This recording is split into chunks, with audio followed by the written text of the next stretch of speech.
Fala, meus queridos, beleza? Como é que vocês estão? Bruno da Infinity aqui, meus queridos. Hoje a gente vai falar a respeito de: será que você precisa deste componente aqui no seu sistema de áudio? Sim, meus queridos, estamos falando ninguém mais, ninguém menos do que a bateria. E antes de eu continuar, peço para você já se inscrever no nosso canal, deixar aquele like, ficar com a gente até o final do vídeo. E bora, sem mais delongas, será que você precisa de baterias no seu sistema? Sendo bem sincero, tá?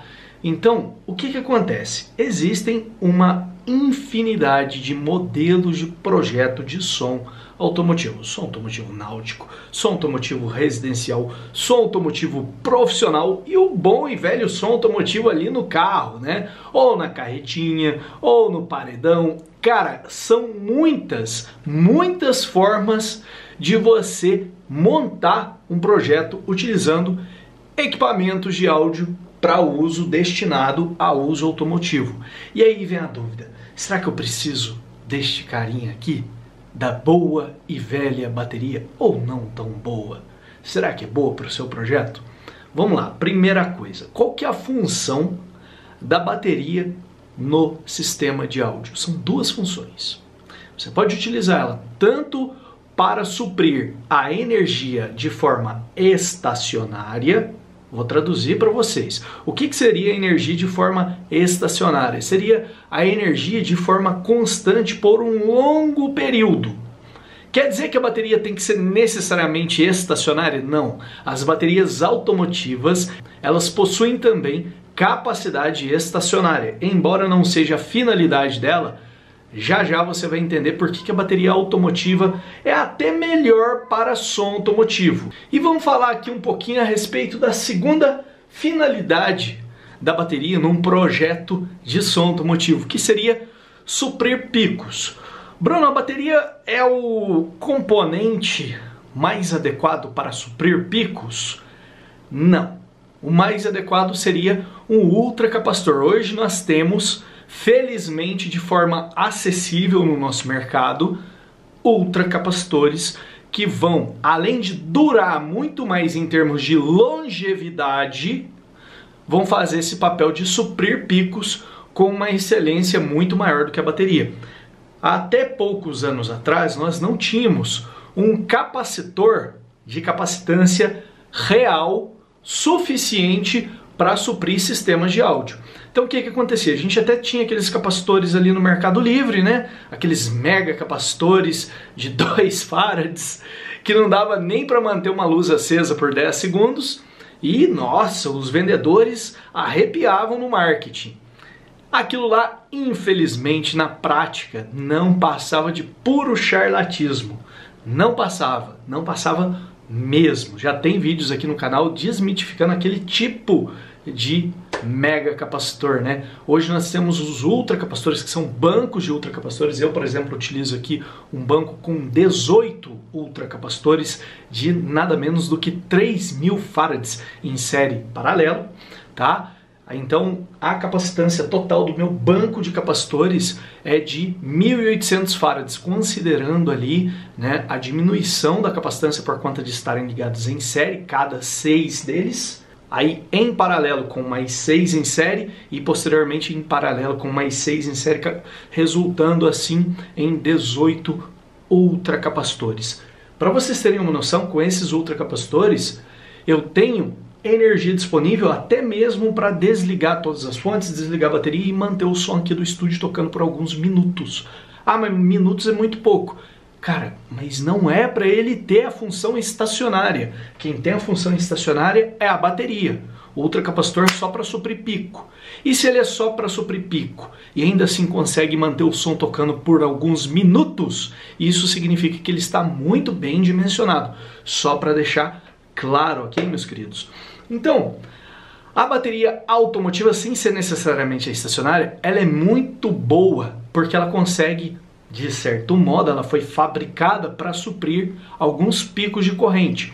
Entendam, quando você utiliza uma bateria chumbo ácida automotiva, o seu carro necessita de uma corrente muito maior do que a ampere-hora nominal da sua bateria para virar um motor de arranque. Meu carro, por exemplo, a minha Palio, puxa 200 e poucos amperes no momento da partida. São poucos segundos, especialmente em dias frios, né, que as peças estão mais compactas ali, o atrito tende a ser maior nos primeiros instantes do funcionamento do motor. Nós temos ali picos de até 300 amperes, por exemplo. Já na minha caminhonete, eu já constatei que puxa mais de 500 amperes no momento da partida, e a bateria da minha caminhonete é apenas 90 ampere-hora. Então, essa característica das baterias chumbo-ácidas terem sido fabricadas para poder eventualmente virar um motor de arranque faz com que elas sejam aceitáveis para suprir picos de som, mas elas não foram feitas para isso. Então elas vão se degradar num período relativamente curto se comparado ao uso normal dela, que seria no carro. Então, já ouviu falar? Opa, seu som vai fazer suas baterias do carro durarem menos. Verdade, isso não é mito. Então, por que eu estou explicando tudo isso aqui? Para você entender se você, no seu sistema, tem a necessidade de colocar baterias ou não. Então, primeira coisa, você vai utilizar um sistema onde você não tem tomada? Vai. Então, baterias serão necessárias. Ah, Bruno, mas eu vou pôr o capacitor. Esquece o capacitor. O capacitor não substitui a bateria para fins estacionários. Lembra do que é o fim estacionário? Né? Qual que é a finalidade estacionária? Fornecer energia por longos períodos. O capacitor não serve para isso. Nunca serviu, nunca servirá. Parem de confundir as coisas. Tem gente que fica, nossa, então eu vou jogar minhas baterias fora e vou pôr só capacitor. Tá, eu falo, peraí, você tem fonte? Não! Vai usar onde não dá para carregar? Vou. Então você precisa da bateria, meu querido. Isso gera muita confusão, muita confusão. E eu tô aqui para esclarecer. Então, se você ainda não está inscrito no canal, aproveita, cara. Essa informação gratuita, muitas outras dicas virão para você de forma gratuita, e para você se inscrever aí é de graça, tá bom? Voltando aqui. Bruno, e se eu tenho uma fonte? Eu preciso de bateria? Primeira coisa que pode vir na cabeça de vocês é não. Mas depende. Veja bem por que depende. Já viram que na fonte de 200 amperes, por exemplo, da JFA, está escritinho aqui, ó. Não sei se vai dar para vocês verem, mas está escrito: mantém até 10.000 watts RMS de som tocando. Uma fonte de 200 amperes. Só que tem uma pegadinha nessa informação, inclusive puxar a orelha da JFA. Coloca ali, JFA. Mantém até 10.000 watts RMS de som tocando, ligado juntamente com uma bateria. Por quê? Porque vamos imaginar aqui que você tem 10.000 watts RMS de som. De fato, 200 amperes de fonte vão ser suficientes para mandar toda a energia que o seu sistema vai consumir de maneira dinâmica. Porém, os picos, uma fonte de apenas 200 amperes, de um som de 10.000, né? Apenas 200 amperes não supriria. Aí você precisaria utilizar a bateria para suprir os picos. Lembra que eu falei que a bateria pode servir para suprir os picos? Ou, para suprir os picos, um banco de ultracapacitores também devidamente dimensionado. Você precisaria, se você tem fonte, você precisaria de um ou de outro, considerando esse dimensionamento da fonte, ou seja, 200 amperes para 10.000 de som. Qual que é esse dimensionamento? 1:50. Entendam bem, para cada 10.000 watts de som, 200 de fonte, ou cada 50 watts de som, 1 ampere de fonte. Ficou claro? Por isso que 1:50, nessa relação de 1:50, você precisaria ou do banco de ultracapacitores ou da bateria para suprir os picos. A bateria não estaria sendo utilizada na finalidade estacionária. Quem ia fazer a função estacionária seria a fonte, que forneceria energia por tempo indeterminado, certo? Agora, se você tem uma fonte dimensionada cuja corrente esteja de 1 para 20 com relação à potência do som. Como assim de 1 para 20? Vamos imaginar aqui, olha, eu tenho 200 amperes de fonte e tenho 4.000 watts de som.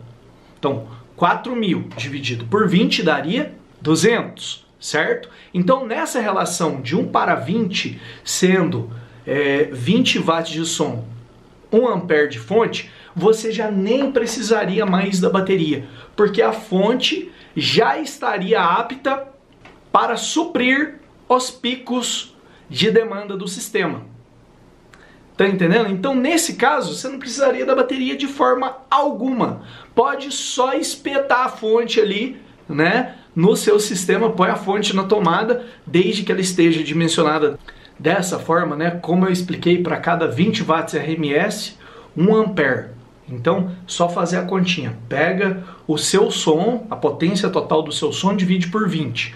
Opa, deu lá 200, né? 4.000 de som, deu 200 amperes. E citando esse exemplo aqui, 10.000 watts de som, quantos amperes eu precisaria?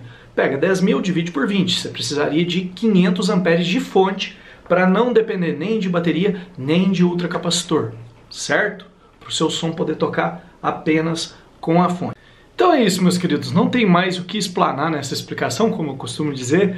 Comenta aí se você quer que eu faça um vídeo de como você faz para a sua bateria durar mais, tá? Durar mais tanto em sentido de descarregar mais lentamente, como em sentido de longevidade, né? Para você não ter que ficar trocando as suas baterias, caso você realmente, opa, eu assisti esse vídeo e constatei que eu realmente preciso de baterias no meu sistema. E agora, como será que a gente faz para fazer elas durarem mais? Estou ansioso para contar para você num próximo vídeo. Fica comigo, já deixa seu comentário. Aquele abraço, fica com Deus e até a próxima!